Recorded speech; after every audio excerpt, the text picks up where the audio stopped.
Students, today we are going to study about refraction through a spherical refracting surface. ठीक है, ये काफी important question है। Articles होंगे इसमें, कम से कम 4-5 डेरिवेशन बनेंगे इसके। अगर आपको फर्स्ट जो ये मैं आपको करवाने जा रहा हूँ, अगर आपने इसका बेसिक समझ लिया तो बाकी सब आप डायग्राम अपने आप ड्रॉ भी कर सकते हो और उसका फॉर्मूला भी ड्राइव कर सकते हो। तो सबसे पहले आप लेंगे refraction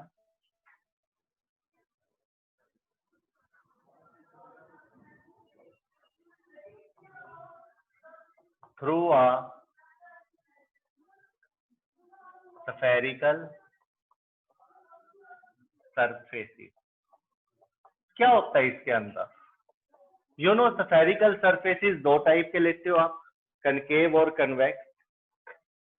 जानते हो इसको, कनकेव और कन्वेक्स दो टाइप के स्फेरिकल सरफेस होते हैं। लेकिन उसके अंदर भी आपको ये पता होना चाहिए कि उसमें से स्फेरिकल सरफेस ये किस टाइप का है, कनकेव या कन्वेक्स। कई बच्चे बहुत ज्यादा कंफ्यूजन में रहते हैं, क्वेश्चन में कनकेव दे देते हैं, आप कन्वेक्स बना देते हो, और कन्वेक्स दे देते हो आप कनकेव को बना देते हो। ठीक है, लेकिन इसमें आपने क्या करना है, इसमें एक सिंपल सा मेथड है। आप कनकेव की जो प्रैक्टिस है वो इस तरह से करेंगे हमेशा, लाइक दिस। ठीक है, ये जिस एंट्री जो अंदर की साइड होती है इसको कनकेव बोला जाता है, और जो ये बल्ज साइड दिख रही है आपको अपर, इसको बोलते हैं कन्वेक्स। तो आप हमेशा ऐसे याद रखो, ये कनकेव, ये कनकेव, एक ही चीज याद रख लो। अगर आपको ये चीज याद आ जाती है कनकेव, तो बाकी सब कन्वेक्स है। लेकिन अगर आपने यहां से लाइट को इंसिडेंट किया, लाइट को यहां से इंसिडेंट करा, तो ये कन्वेक्स का काम करता है। यहां से करा तो ये कनकेव का काम करेगा। और दूसरी चीज, मैंने कहीं पर भी पॉलिश नहीं किया है। पॉलिश करेंगे तो मिरर बनते हैं ना, कनकेव और कन्वेक्स, और जहां से लाइट एंट्री करेगी, पास करेगी, उस सरफेस को लेना आपने। तो यहाँ पर देखिए, refraction through a spherical surfaces. In surfaces में दो टाइप के सरफेसेस होते हैं, कन्वेक्स और कनकेव। लाइट यहां से एंट्री करेगी तो कनकेव साइड हो गया, ठीक है, रिफ्रैक्शन थ्रू कनकेव हो गया। और अगर इस साइड से एंट्री करी है तो रिफ्रैक्शन थ्रू कन्वेक्स हो जाएगा। ठीक है, तो ये थोड़ा सा बेसिक। आफ्टर दैट डस्टर कहाँ गया?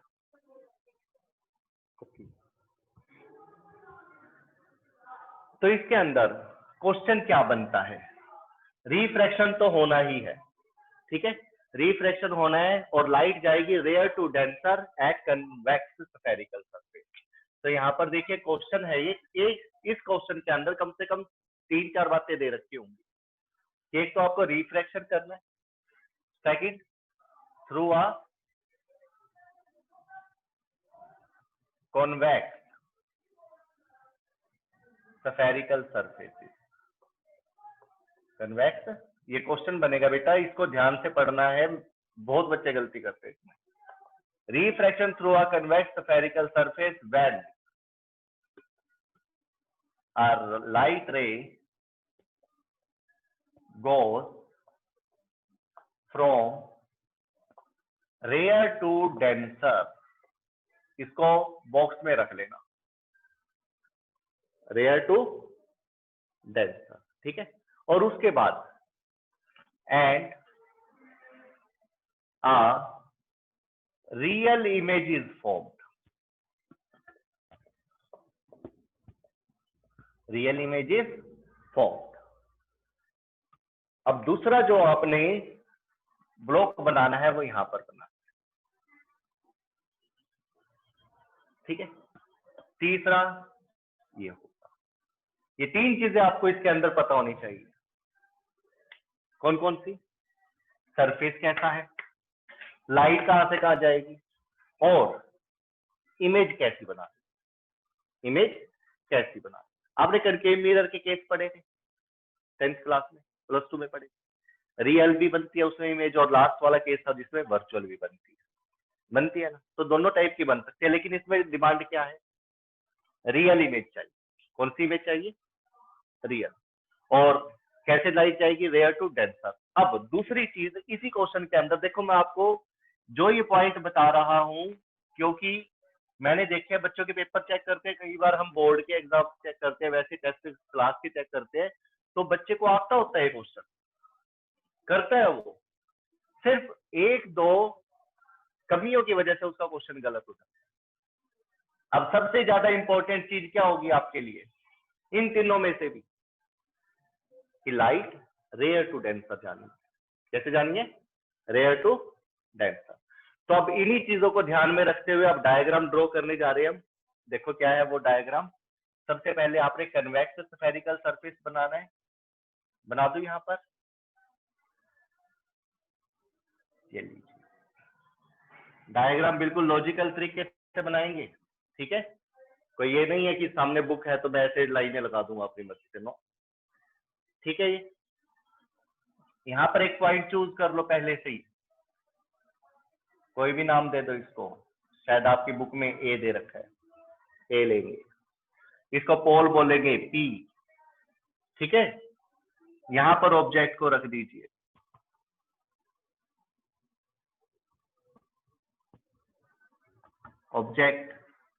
ऑब्जेक्ट के लिए ओ लिख दिया, सिंपल।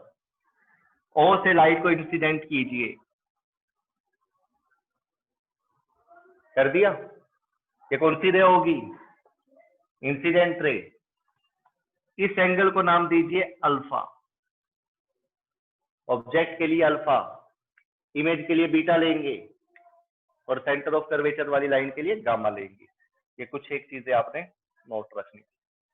उसके बाद जहां पर भी ये स्ट्राइक करेगी, you know very well, refractive index ये एयर का होगा, और ये कोई भी ले लो, वाटर ले लो, ग्लास ले लो, यहां पर कुछ भी ले सकते हो आप। ये लो, इसको डेंसर मीडियम बना लिया,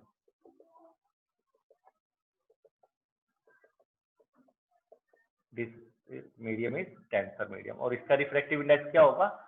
μ2। टोटल क्या लेते हो आप इसका, मतलब ये रिफ्रैक्टिव इंडेक्स की वैल्यू कैसे लेते हो? μ2 अपॉन μ1 रेयर टू डेंसर के लिए। और साथ में एक फार्मूला भी था, क्या था वो? Sine I upon sine are, और तीसरा फार्मूला सी अपॉन वी, हमेशा याद रखोगे।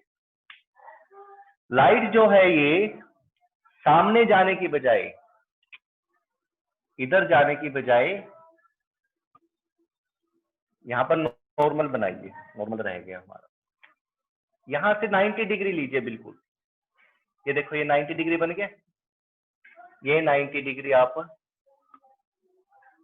जहां पर भी प्रिंसिपल एक्सिस पे काटेगा उसको बोलते हैं सेंटर ऑफ कर्वेचर। मतलब स्फेरिकल सरफेस पे किसी भी पॉइंट पर नॉर्मल या परपेंडिकुलर जो आप डाल रहे हो वो सेंटर से होता हुआ जाता है। ये पता है आपको, 10th क्लास में बताया था। सर्कल है, सर्कल के ऊपर किसी भी पॉइंट से आप क्या करेंगे? 90 डिग्री की एक रेंज ऐसी बनाएंगे, वो सेंटर में से पास करती दिखाई देगी। तो ये भी एक स्फीयर था, कहीं से भी आप नॉर्मल ड्रॉ करोगे सब सेंटर से जाएगा, ठीक है। अब इस एंगल को क्या बोलेंगे? नॉर्मल के साथ जो ये एंगल बन रहा है, नॉर्मल है ना ये। देखो ये डायग्राम बनते ही कोई ज्यादा तकड़ा डेरिवेशन नहीं है। ये डेरिवेशन क्यों करवाए जा रहे हैं? क्योंकि इस बार बोर्ड में भी काफी डेरिवेशन को लेकर बात हो रही है, भाई डेरिवेशन डाल देते हैं। This is angle I, this is incident ray after refraction while ray go from air to denser, ठीक है। तो क्या होगा? Rare to denser, sorry. तो ये लाइट सीधा जाने के बजाय नॉर्मल की तरफ मुड़ जाएगी, और नॉर्मल की तरफ आप इसको इतना बेंड कर दो कि ये लाइट प्रिंसिपल एक्सिस पर कट करे, यहां पर बन जाएगी इमेज। क्या बन जाएगी? इमेज। इमेज के लिए एंगल क्या लेंगे? बीटा, और सेंटर ऑफ कर्वेचर के लिए गामा। और यहां पर आ जाइए, नॉर्मल के साथ जो ये रिफ्रैक्टेड रे एंगल बनाएगी इसको बोलेंगे एंगल। ओके, एंगल आ गए सारे लेने? सबको रेड कलर से ले दूं, थोड़े से ठीक लगेंगे, देखने में आसानी रहेगी।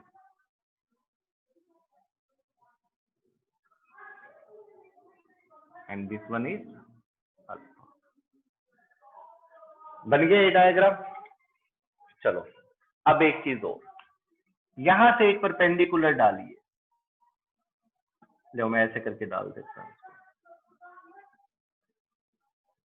इस पॉइंट को नाम दे दीजिए M, 90 डिग्री। ये पोल और P को आपने M के क्लोज ही एक तरह से क्या रखना है, इसमें कंसीडर करना है। P और M में कोई फर्क नहीं है, दोनों एक ही पॉइंट पे आपने, स्मॉल है ना काफी कम है, तो इसको ले। डायग्राम रेडी है, करें अब।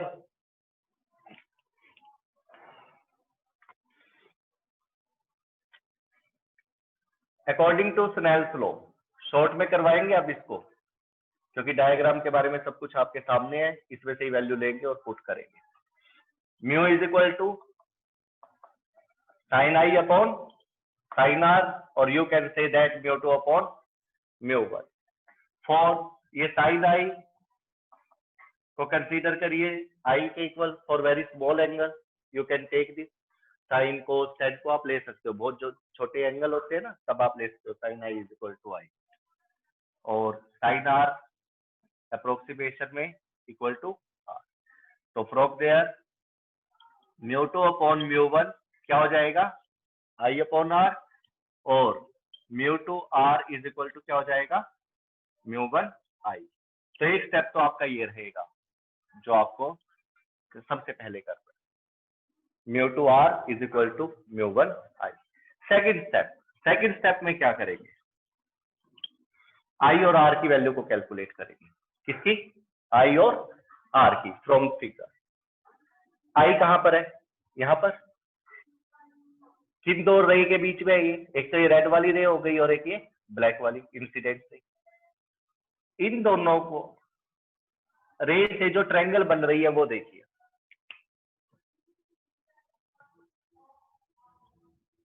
ओ ए सी, यस और नो, ओ ए सी बन रही है अतुल, ओ ए सी दिख रहा है यहां से, ठीक है। ओ ए सी के अंदर ये कौन सा एंगल हो गया, एक्सटीरियर एंगल। कौन सा एंगल हो गया, एक्सटीरियर एंगल।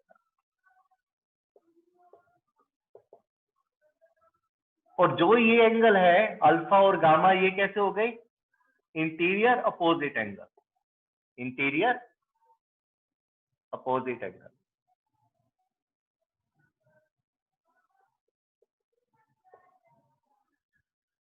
तो जो ये प्रॉपर्टी है एक्सटीरियर एंगल जो होता है सम ऑफ अपोजिट इंटीरियर एंगल्स होते हैं किसी ट्रायंगल, ठीक है। तो आप यहाँ पर ये पुट करेंगे, from there i is equal to, simple i ले लेते हैं, ये एंगल का साइन बनाने की जरूरत नहीं है, I is equal to alpha plus gamma, okay.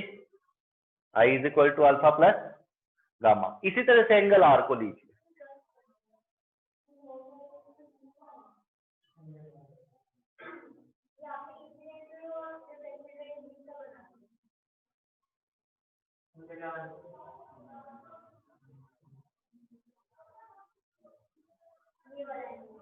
कौन सा,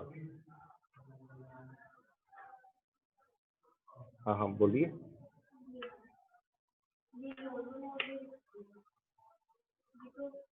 आगे बनाएंगे ना, ये तो इंसिडेंट रही, क्यों, ओके ओके ओके, हाँ हाँ ठीक है,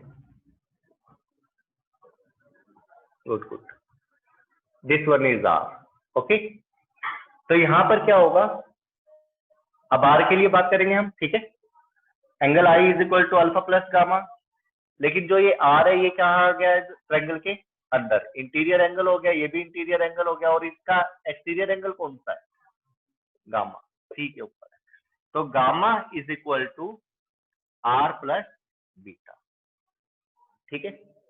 ये आई की वैल्यू हो गई है, यहां से आर की वैल्यू को निकालिए आप, आर इज इक्वल टू क्या होगा, गामा माइनस बीटा। तो ये दो वैल्यू फिर नोट करिए। इसके अंदर थोड़ी सी क्रैमिंग, या अगर आपका कहीं पर भी ये क्वेश्चन गलत हो गया है, या हो सकता है कई बार हम क्या करते हैं लॉन्ग डेरिवेशन होते हैं तो कंफ्यूज हो जाते हैं, क्या आपका हमारा ठीक भी आएगा कि नहीं आंसर, तो कंफ्यूज होने की जरूरत नहीं है। इसके अंदर एक दो पॉइंट ऐसे है कि अगर आपका आंसर ठीक नहीं आता है तो आपकी कहां पर गलती हो, मैं आपको वन बाय वन सारी की सारी चीजें बताऊंगा। तो इसमें सबसे पहली बात जो आई है वो कहां पर आई है कि जब आप ये वैल्यू चूज करेंगे सबसे ज्यादा जो गलती होती है 80 to 90% बच्चों की जो गलती होती है वो सिलेक्ट कर लेते हैं ना ये वैल्यू, उसके बाद इस गामा पर होती है। किस पर होती है? गामा पर। अगर आप ये वैल्यू सही नहीं ले पा रही हो तो इसमें गामा को लेकर ज्यादा कंफ्यूजन होती है। जब भी आप आई और आर की वैल्यू निकाल लेंगे, किसकी? आई और आर की, तो गामा जो साइन के साथ इधर मिलेगा वही इधर मिलेगा। देखो ये बीटा माइनस का है, ये अल्फा माइनस का हो सकता है किसी केस में, हो सकता है ना, लेकिन जो ये गामा है ये दोनों में मिलेगा नंबर एक, और दोनों में मिलेगा और दोनों सेम साइन के साथ मिलेंगे। ये नहीं इसमें माइनस का गामा अगर आ जाता ना हमारा और इसमें प्लस का, तो हमने कहीं ना कहीं वैल्यू लेने में गलती कर। जो बात अभी इसने बताई है ना वो ऐसी ही करती गलती, और मैंने वापस बैक मार देगा कि कहाँ पर गलती रही, मतलब हमें अपने आप पता लग जाएगा जब रिजल्ट नहीं निकलेगा। तो वापिस आने का भी टाइम होता है हमारे पास, ठीक करने का भी टाइम होता है। ठीक है, एनी डाउट, एनी प्रॉब्लम? क्योंकि जैसे ही अगर ये वैल्यू मैं बाहर लेता तो एक गामा मेरा नेगेटिव आ जाना था यहाँ पे, तो यहाँ से हम बच जाएंगे। फिर आगे जो डेरिवेशन है गलत करने से पहले मैं यहाँ पे देख लूंगा ना, अपने आप को बीच में चेक कर लूंगा कि हम सही चल भी रहे हैं नहीं। इसके बाद आई और आर की वैल्यू को आप यहाँ पर पुट करेंगे। सेकंड स्टेप आपका उधर हो चुका है, यहाँ पे लिख लो स्टेप 2। अब स्टेप 3 की बारी। स्टेप 3 में आप इसमें वैल्यू पुट करेंगे। अब म्यू टू आर, टाइम क्यों लगाया जा रहा है इसके ऊपर? क्योंकि एक एक चीज 4-5 डेरिवेशन है, इसके याद रखना है। Mu two gamma minus beta is equal to mu alpha plus gamma. Okay, ठीक है। Mu two gamma minus beta, gamma क्या है? एंगल है। ये क्या है? अर्थ अपॉन स्पेस कह लो या रेडियस कह लो। Theta is equal to arc upon radius होता है ना ये अब फार्मूला हमारा फॉर वेरी स्मॉल एंगल। तो यहाँ पर alpha beta gamma very small angle से लेकर काम किया गया। ये परपेंडिकुलर का काम करेगा। एपी लेने के बजाय आप सीधा एएम लीजिए। राइट एंगल ट्रायंगल को कंसीडर करके काम करेंगे। Right angle triangle APC gamma is equal to क्या होगा? एपी अपॉन एमसी, और एमसी की वैल्यू क्या होगी? पी से लेनी है, क्योंकि ये चीज मैंने आपको पहले क्लियर कर दी कि पी को एम के ऊपर ही आपने क्या करना है? फोकस करके रखना है, अपने माइंड में फिक्स करके रखना है। तो गामा की वैल्यू डायरेक्ट लेंगे M upon MC, M upon MC minus beta की वैल्यू फटाफट से लेते हो M upon M I is equal to mu alpha के लिए M upon O M, gamma के लिए एम अपॉन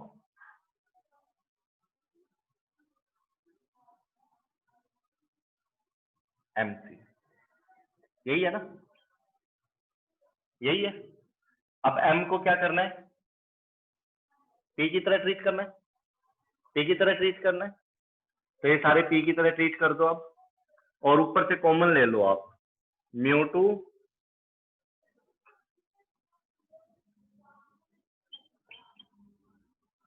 एम बाहर ले लो। ठीक है, एम बाहर आ गया, इधर से म्यू1 एम बाहर आ गया। 1 अपॉन एमसी, एमसी को क्या लेंगे आप? PC minus 1 upon P I, 1 upon O M को क्या लिखेंगे आप? ओपी, एम की जगह पर आपने पी पुट कर देना है। ठीक है, इसके बाद एम से M cancel, mu two 1 upon what is the value of PC. अब आ जाइए अपने 10th क्लास के आर्टिकल्स पर। पीसी की वैल्यू क्या होती है? Radius of curvature plus r लेंगे उस तरफ। ओपी की वैल्यू बताइए, ऑब्जेक्ट है ये, माइनस यू लेंगे, और इमेज प्लस वी लेंगे। यही है ना? ये सारी वैल्यू पुट करिए। 1 upon PC, R minus 1 upon PI plus V, μ1 1 upon OP, OP की value minus U minus 1 upon PC plus R। ठीक है,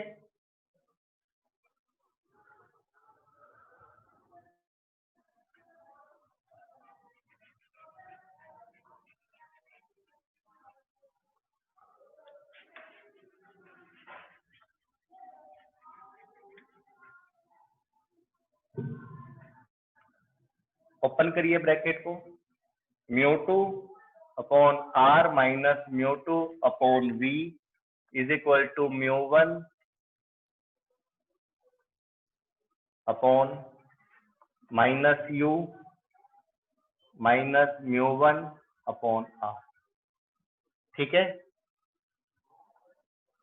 इसके बाद V और U के एक तरफ कर लो, RR वाले एक तरफ कर लो, ये इधर आ जाएगा।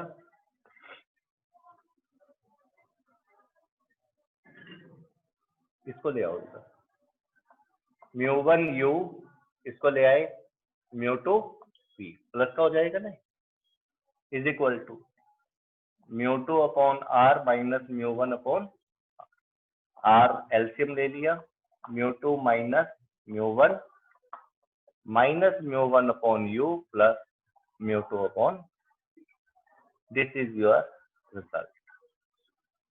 ये आपका रिजल्ट है। हाँ, इसी में एक चीज और आ जाती है कई बार एग्जाम में, वो क्या कह देता है, μ1 से डिवाइड कर दो सबको। क्या कर दो, डिवाइडिंग μ1। क्या नहीं, माइनस हो प्लस का आएगा, प्लस आएगा। ठीक है, ठीक, लेकिन माइनस आना चाहिए फॉर्मूले में। No no no no no, कहीं पे गलती रही है हमारी, कहीं पे गलती है, दोबारा से चेक करना पड़ेगा।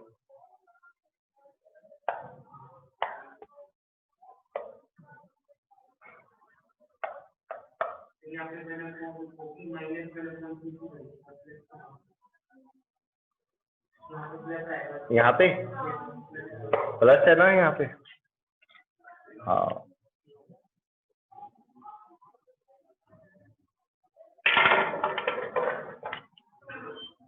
ये प्लस था,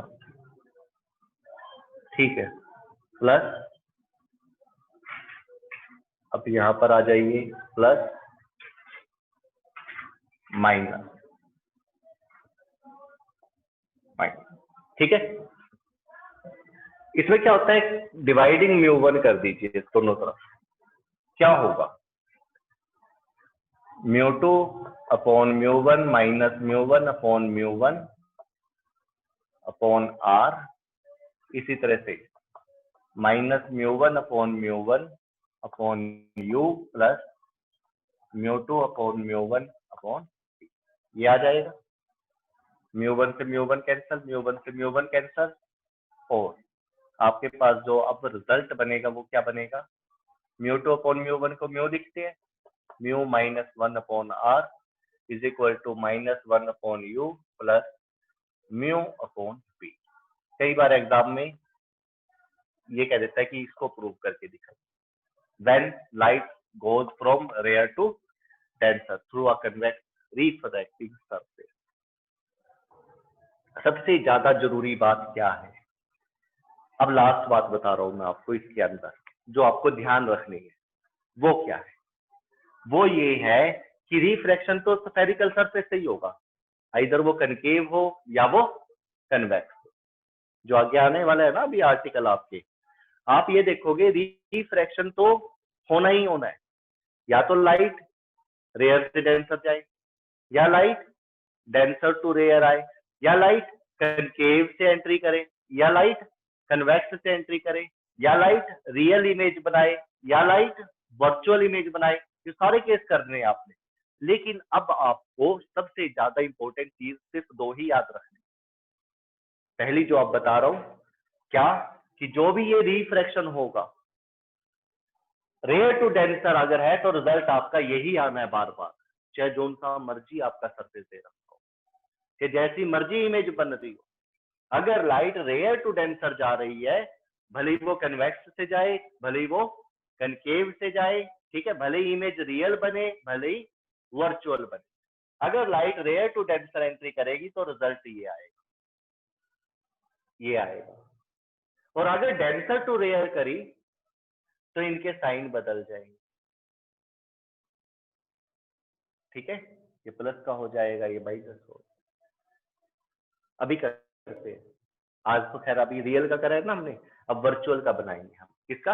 वर्चुअल का, फिर उसको करेंगे, ठीक है। अभी रेयर टू डेंसर वर्चुअल के लिए करेंगे, कर दूं रफ। साथ के साथ आप इसको नोट करते रहना बेटा, जहां जहां पे कमियां होती है देखो पता लग जाती है, पूरे के पूरे आर्टिकल को देखो, रिजल्ट अपने माइंड में रखना है इसका।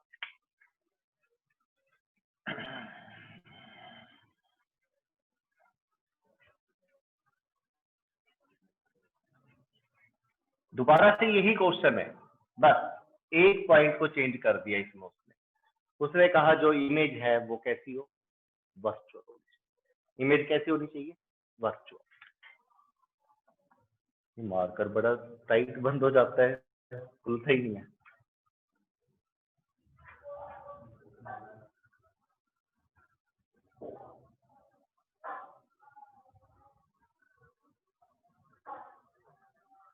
ये पोल देखिए, अब इमेज कैसी चाहिए?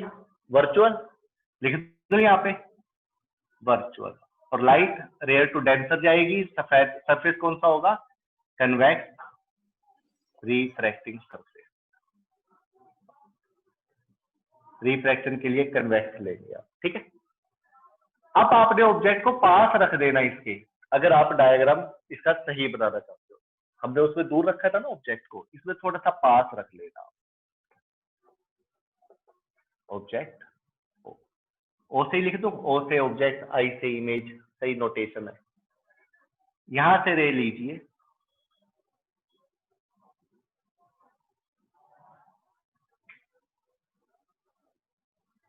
यहां पर स्ट्राइक कर दो, ठीक है। इसके बाद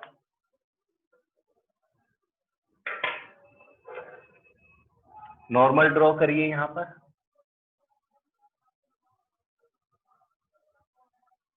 सी यहां पर आएगा, गामा बनेगा ये, और ये क्या बनेगा? अल्फा। और इस एंगल को क्या बोलेंगे? एंगल, ठीक है। एंगल सही लिए है बिल्कुल। इसके बाद लाइट क्या होगी? नॉर्मल की तरफ डिफ्लेक्ट होगी। क्यों? क्योंकि यू नो वेरी वेल ये कौन सा मीडियम है? रेयर। और ये कौन सा मीडियम है? डेंसर। आप यहाँ पर आर लिख सकते हो, यहाँ पर डी लिख सकते हो। इसका रिफ्लेक्टिव इंडेक्स μ1 और इसका μ2 ले सकते हो आप, ये कोई कंफ्यूजन नहीं है, ठीक है। तो लाइट नॉर्मल की तरफ मुड़ेगी। देखो इसे सीधे जाना था ऐसे, मैंने इसको थोड़ा सा बेंड कर दिया, ठीक है, हल्का सा बेंड कर दिया, कर सकते हैं। ये तो नहीं अब इसको कट करेगी, और जब तक ये रिफ्रैक्टिंग रे, जब तक ऑप्टिकल ये प्रिंसिपल एक्सिस को नहीं काटेगी तो इमेज नहीं बनती। तो इसको बैक साइड में लेकर आएगी। कहां पर कट करेगी ये? हाँ, यहाँ पर इमेज बनेगी। This is beta. कोई कंफ्यूजन? उसमें हमने क्या करा था? ज्यादा बेंड कर दिया था। इसमें क्या करा है? थोड़ा कम बेंड कर दिया, ये लो, ठीक है, ओके, कोई दिक्कत तो नहीं। रिफ्रैक्टेड रे ये है, ऐसे जाना था, ऐसे मुड़ गई। ये वाला एंगल क्या होगा? ये तो एंगल आर होगा। अब ठीक लिया है, ओके। इसके बाद वही दोबारा से कहानी, परपेंडिकुलर ड्रॉ कर दिया। एम, पी और एम बिल्कुल क्या करने हैं? क्लोज लेने हैं आपने। एम की जगह पर पी रख सकते हो, कोई टेंशन नहीं यहाँ तक, सारी लॉजिक आती है आपको। अब क्या हो रहा है, लाइट रेयर से डेंसर जा रही है, इमेज कैसी बन रही है, वर्चुअल। इमेज कैसी बन रही है, वर्चुअल। फिर दोबारा से वही कहा दी, थोड़ा सा फास्ट, अब ज्यादा इसके ऊपर दब नहीं लगाएंगे हम। क्या था वो, mu two are is equal to mu one I, यही था, यही था स्नेल्स लॉ से। गलत तो नहीं ले लिए ये, आई और आर की वैल्यू ले हो यहाँ से। आई क्या है, पूरा है ना ये, इसके अंदर के दो एंगल कौन से हुए बताइए, बीटा प्लस गामा। कोई कंफ्यूजन हो तो बता देना। आर की वैल्यू लीजिए, आर भी बाहर है अब तो इन दो लाइनों के बीच में, ये भी beta plus gamma, alpha plus gamma है, तो पता लग ही जाता है ना, थोड़ा सा प्रैक्टिस करोगे आपको भी ध्यान आ जाएगा। तो R is equal to beta plus gamma, simple value मिल गई, लगा दे यहाँ पर। कोई कंफ्यूजन, मुस्कान बताओ बेटा अगर हो तो। Beta plus gamma mu one alpha plus gamma. देखो गामा गामा भी एक जैसे आ गया है ना, जो मैंने आपको कहा था ना नोट करने के लिए कि गामा पे फोकस रखना, थोड़ा इनके साइन सेम आने चाहिए। while taking the value of r, while taking the value of r, ऐसे नहीं आपने बाई चांस बीटा दे दिया बाहर और आपके पास आ गया सर आर माइनस गामा, ओहो ये तो माइनस आ गया, ये तो प्लस है, नहीं गलत। आर की वैल्यू निकालने के बाद देख रहा है, ठीक है, इसको आर की वैल्यू निकालने के बाद देख, कई बार कर देते हैं ना कुछ ऐसी कैलकुलेशन कर लेंगे, ठीक तो ये भी है, ऐसे ये भी ठीक है ना। ये आपने देखो नहीं सर ने तो कहा था गामा सेम आना चाहिए, इधर प्लस का आ गया इधर माइनस, नो, आर लीजिए पहले आप लेफ्ट हैंड साइड, इधर आई लीजिए, तब फैसला करेंगे, ठीक है। तो आई और आर की वैल्यू आपने पुट कर दी है यहाँ पर। Mu two is equal to, हाँ भाई बीटा, एम कैंसिल हो जाना है, एम ने कैंसिल हो जाना है, बीटा के लिए क्या लेंगे आप, ये वैल्यू कितनी होगी माइनस वी, ये वैल्यू कितनी होगी minus u, and this one is plus r. तो डायरेक्ट लगाइए ना, 1 अपॉन बीटा के लिए minus v plus 1 upon gamma के लिए plus r, mu one alpha के लिए माइनस यू और गामा के लिए अगेन प्लस आर। कोई कंफ्यूजन, ठीक लग रहा अब, minus mu two upon v plus mu two upon r is equal to minus mu one upon u plus mu one upon r, ठीक है। Next mu one upon u को इधर ही रखिए, इसको उठाकर इधर ले आना, mu two upon v plus का हो जाएगा is equal to mu two upon r minus mu one upon r को इधर लेकर आओगे तो ये माइनस हो जाएगा म्यू वन अपॉन, फिर r LCM mu two minus mu one is equal to minus mu one upon u plus mu two upon v. और यू कैन से दैट, अगर आप डिवाइड करते हो इसको म्यू वन से तो क्या हो जाएगा, ये mu minus one upon r is equal to minus one upon u plus mu upon v. तो आपका ये रिजल्ट फिर दोबारा से वही आएगा सेम, रेयर टू डेंसर के लिए। लेकिन ये कौन सी इमेज बनी है इसमें, वर्चुअल, मतलब there is no effect of forming an image. Effect क्या करता है, लाइट कहां से एंटर कर रही है, रेयर टू डेंसर या डेंसर, ठीक है। तो आप नोट कर सकते हो जो ये रिलेशन है, देखो जो बार बार मैं बात कह रहा हूं, रिलेशन डिपेंड्स, नोट करिए इसको, डिपेंड्स ओनली ऑन,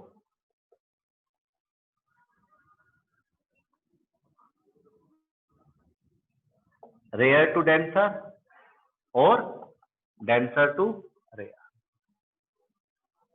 अगर लाइट रेयर टू डेंसर जा रही है उसके ऊपर डिपेंड करती है या डेंसर टू रेयर पे डिपेंड करती है। सेकंड पॉइंट इसी में, नॉट डिपेंड ऑन,